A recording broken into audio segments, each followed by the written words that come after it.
If you think 1,200 solds with 4,000 active listings is a 300% sell-through rate, well, I hate to tell you, but you don't know basic math and how it's properly applied to reselling. In reselling, we talk about sell-through rate and we also talk about sales conversion rate. Two totally different animals, but both are very important to the success in your business. And in this video, I'm going to show you what these metrics actually mean and which one Cassini actually cares about.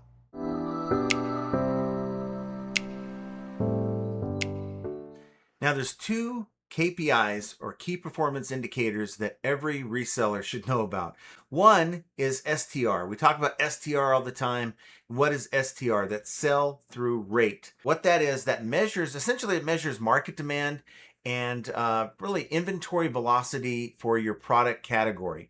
And it's essential when you're looking to buy stuff to resell, but also it's important to know an item sell-through rate when you're selling an item to see how well you're doing selling that type of item. So you can either buy more in the future or buy less of it if the sell-through rate is low. On the other hand, and this is a totally different metric altogether, and that is your sales conversion rate. What that is it measures your listing performance for the listing itself. Okay. Now, how many people view your items as compared to the number of sales that you have for your store or any given item? Let's say you have an item with multiple quantity.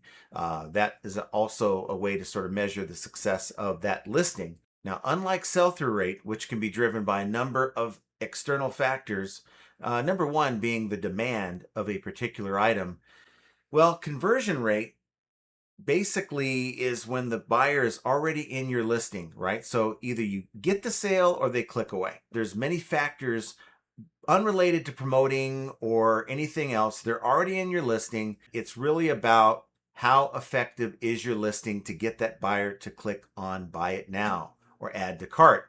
You know, it's about photography, pricing, your title. We talk about all these things all the time on this channel, your item specifics.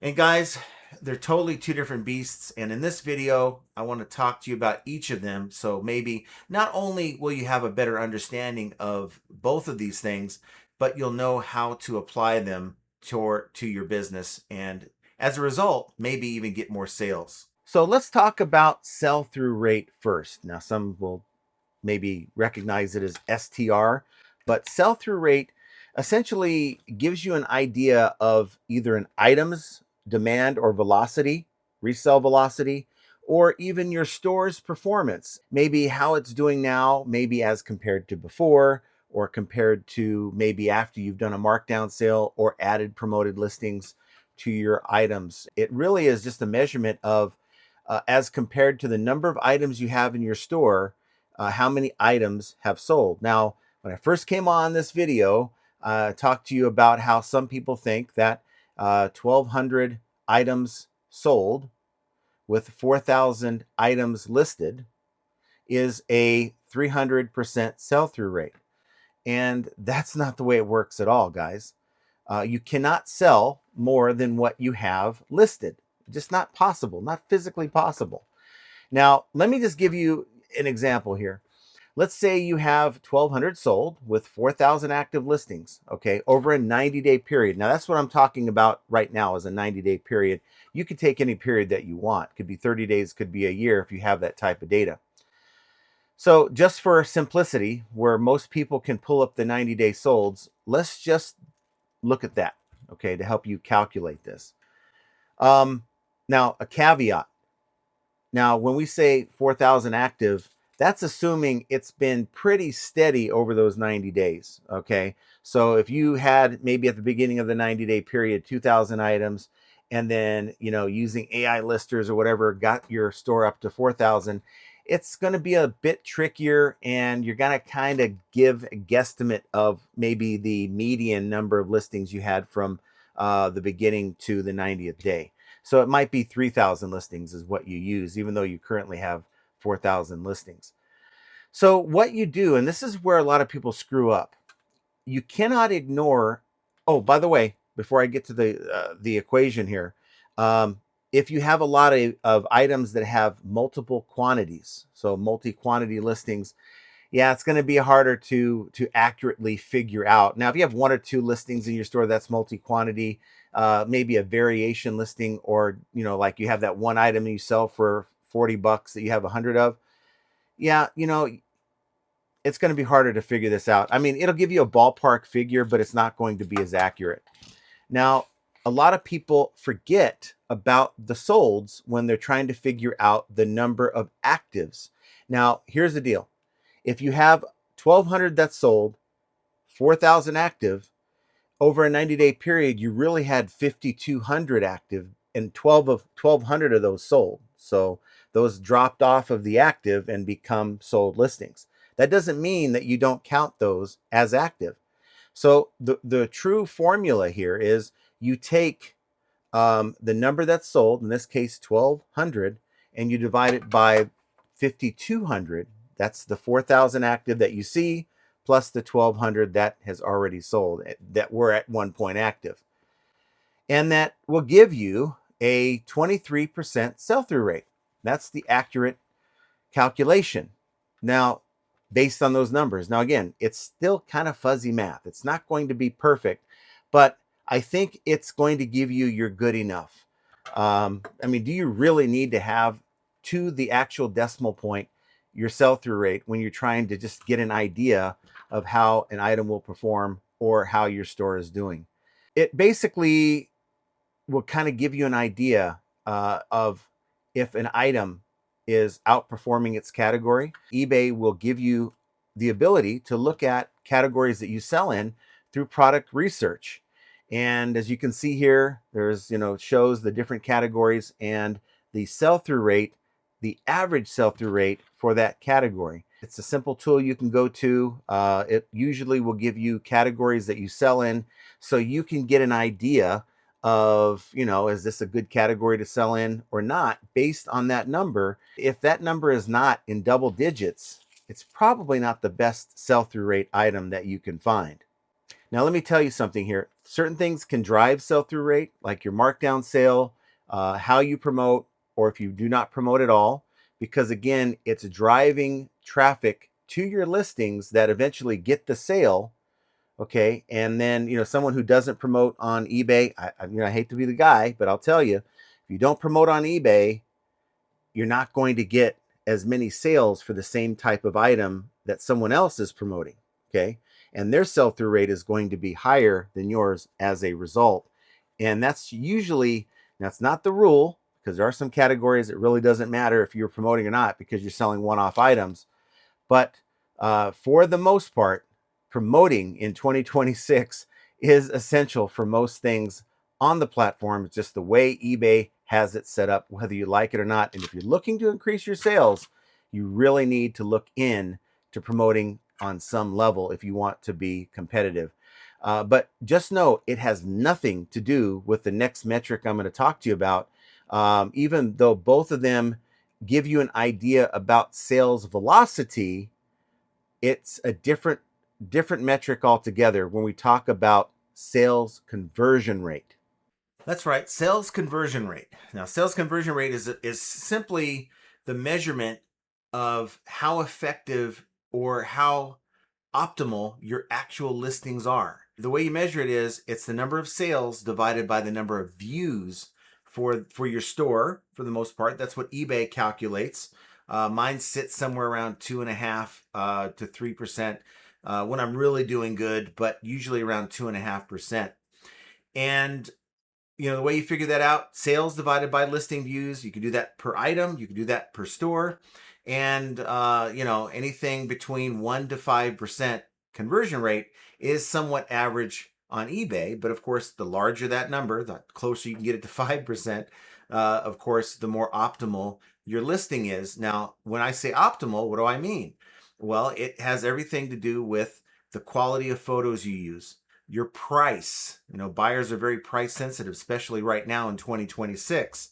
What about your shipping policy? Do you offer free shipping, or are you trying to gouge the hell out of the buyer? How about the information you place in your listings? Do you have item specifics that will help drive the buyer's search to your item, and of course, once they're in the item, are they able to find the information within that listing either through the item specifics or through your item description? A lot of times, guys, I do store reviews and I see very good listings, but virtually no item description. Maybe here's our return policy, or we ship every day, that type of thing, but really nothing to do with the item itself. And if you're not filling your listings through the item specifics, which is for eBay, and for the item description, which is more for like your Google shopping and your external search, with keywords that your title just can't handle. There's only 80 characters in a title and only 60 on mobile, by the way. Well, guess what? You're missing out.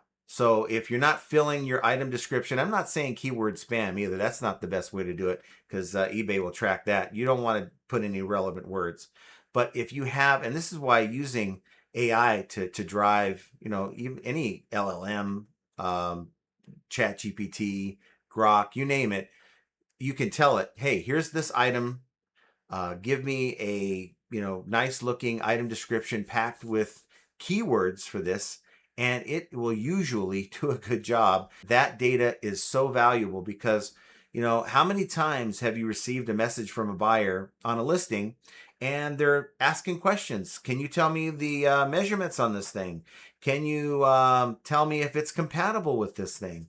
And if your listing has that information already in it, either through your item description or your photos, it's going to help you tremendously with your conversion rate. So you've done a great job of getting your listing to a point where you're starting to get views, okay? And now the goal of increasing your conversion rate is finding what is holding this listing back, trying to get more sales out of the opportunities, the views that you're given when a buyer clicks into your listing. I'm telling you guys, it could be a lot of different things that's holding your listing back. The lower you are on that scale, I mean, if you're under 1%, you really need to work on some things. And the lower you are, between 1 and 5%, I mean, if you're above 5%, probably you need to skip through this part because you're killing it. Coupons, your public coupon, that's part of your listing. That's an incentive right there. If you offer even as low as like a 10% coupon, heck, a 5% coupon, it's talking to those folks who are price sensitive, and maybe that could help convert more listings. It's a lot different than when we talk about your sell-through rate. Your conversion rate is, and this is according to Ebert, who is a former UK eBay employee that we spoke to a couple years ago on the eBay Power Hour podcast. And he said that is the most important metrics to focus on, is how to increase that number. It doesn't have anything to do with whether you promote or not, guys. That's more tied to sell-through rate. Sales conversion rate, we're all in the same part. Whether you promote or you don't, it's all about once the buyer is in your listing, and that's where sales conversion rate kicks in. And I'm a big proponent about eBay's algorithm, Cassini, and I can tell you this, that eBay rewards stores that have higher conversion rates over those who don't. It's all about converting traffic that they provide you. They did their job, and it's about now converting those traffic numbers, views, into sales, and eBay really has nothing to do with that once they drive that buyer to your listing. But wait, John, sell-through rate and conversion rate both have everything to do with the number of sales you're making, and you're right, but they shouldn't be thought of in the same way. So let me give you a couple scenarios. The sell-through rate, let's just say, I don't know, let's say gaming chairs. Let's say you research gaming chairs and you find that there's an 80% sell-through rate on this particular gaming chair. And so you decide to buy it to resell and make a profit.